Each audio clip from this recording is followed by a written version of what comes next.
Hi, I have a question for you. Are you satisfied with the way your sub sits in your song? Or are you just as miserable and whack as your sub bass? If that's the case, don't worry. I'm here to help to make your sub bass thicker than Kim Kardashian's behind.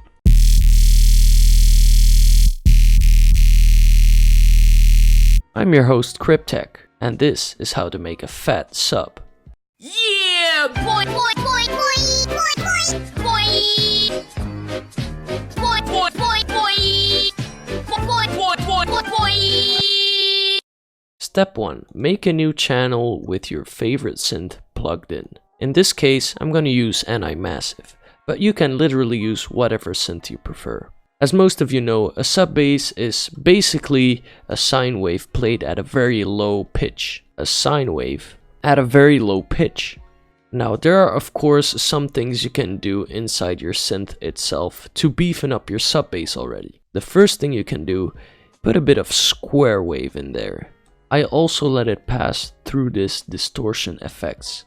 Watch out that you don't drive it up too much, otherwise you'll destroy the sound. Now, some people choose to do multiple voices or multiple oscillators to fatten up their sub bass. That's also a choice. You can hear a big difference if I leave this unisono in the voicing tabs on 1 and if I turn it up.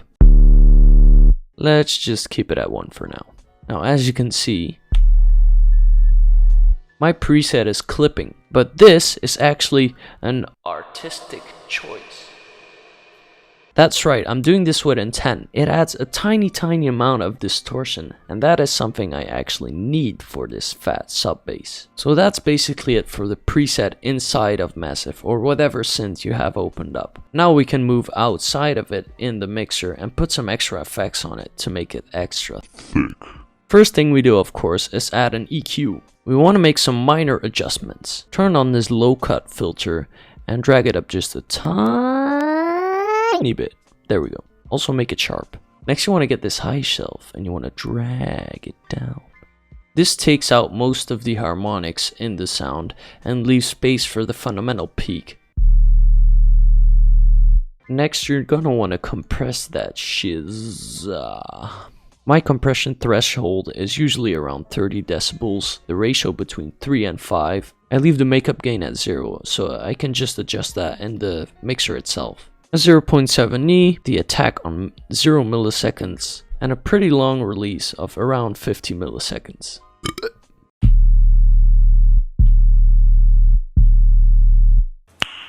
Nice. Next you want to throw on an exciter. I have this Neutron Advanced exciter, and it has an upfront sub preset. Now we already took care of these higher frequencies with this EQ, so all we really have to excite is the lower frequencies and the mid-range frequencies. Just use your exciter of choice and see what sounds good.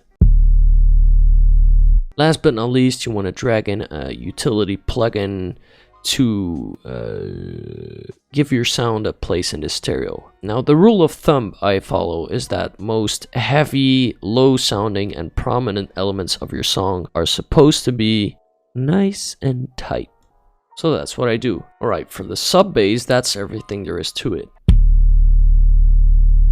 Now that already sounds pretty fat, but there's some more things we can do to really beefen it up. First thing is to add some slight white noise. This can be a preset in a synthesizer, or this can just be a sample. Whatever sounds good.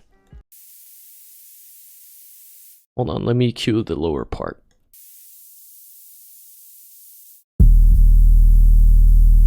Now you can fatten things up even more by adding reeses. If you really want to pack a punch, you can stack a couple of reeses on top of each other. And you can make switches like I make with these reeses. I usually add about 4 reeses to my sub bass. This goes really well with synths from heavier bass genres like dubstep or drum and bass. Now making a reese isn't really that difficult. I'll show you guys real quick. Once again, make a new channel with your synth. You want to choose a waveform that sounds fat AF. Oh yeah, make sure it's low enough. For example, this square wave on its own already sounds pretty fat. Each synthesizer has its own unique wavetables, so you can look around and see which one suits you best.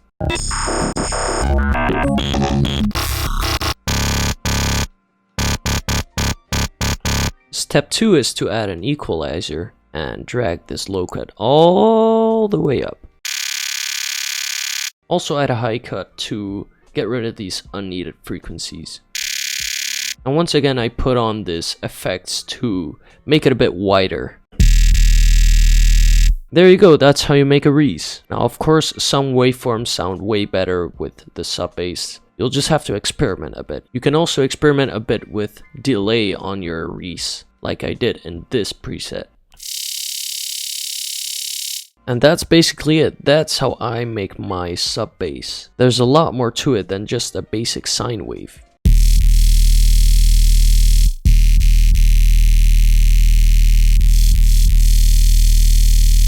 Also, here's the sub bass without the reese.